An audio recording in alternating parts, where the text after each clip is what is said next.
America Newscape shares History Matters October 16 through October 31, 2023 via the Grateful American Book Prize.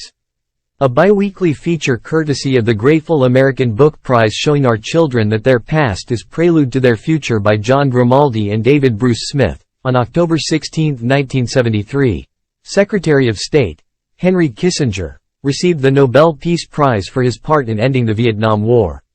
He was to share it with Duc Tho, but the Asian diplomat turned it down, because the conflict, still in process, would not end until April 30, 1975.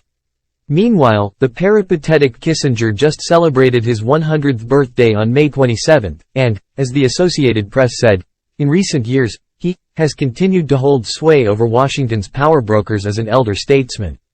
He has provided advice to Republican and Democratic presidents, including the White House during the Trump administration, while maintaining an international consulting business through which he delivers speeches in the German accent he has not lost since fleeing the Nazi regime with his family when he was a teenager.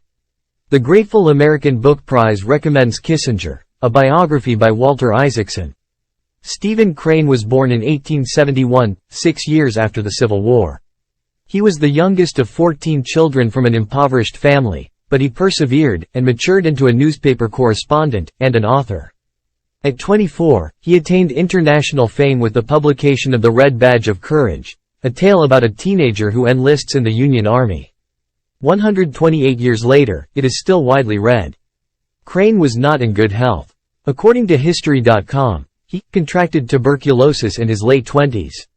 Cora Howard Taylor nursed him while he wrote furiously in an attempt to pay off his debts. He exhausted himself and exacerbated his condition. He died in June 1900, at the age of 28. The Grateful American Book Prize suggests the Red Badge of Courage. On October 22, 1962, President John F. Kennedy revealed to a stunned country that the Union of Soviet Socialist Republics, USSR, had installed a military outpost in Cuba, 90 miles away. As he said in a televised speech, within the past week, unmistakable evidence has established the fact that a series of offensive missile sites is now in preparation on that imprisoned island. The purpose of these bases can be none other than to provide a nuclear strike capability against the Western Hemisphere. About a week earlier, according to History.com, President Kennedy secretly convened an emergency meeting of his senior military, political, and diplomatic advisors to discuss the ominous development. The group became known as EXCOM, short for Executive Committee. After rejecting a surgical airstrike against the missile sites, EXCOM decided on a naval quarantine and a demand that the bases be dismantled, and missiles removed. On the night of October 22, Kennedy went on national television to announce his decision.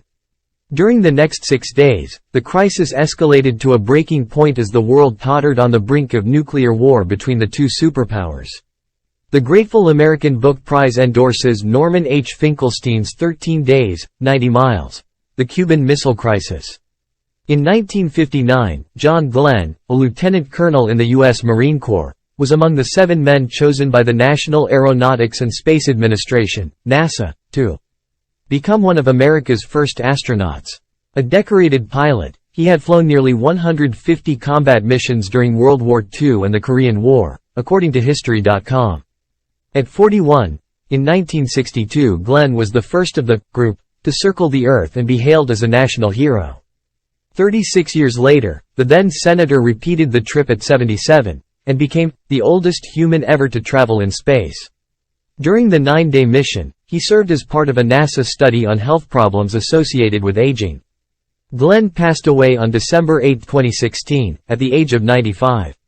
The Grateful American Book Prize recommends The Last American Hero: The Remarkable Life of John Glenn by Alice L. George. Please visit facebook.com/Grateful American Book Prize and please consider subscribing to this channel and visit their website grateful-american-book-prize.com.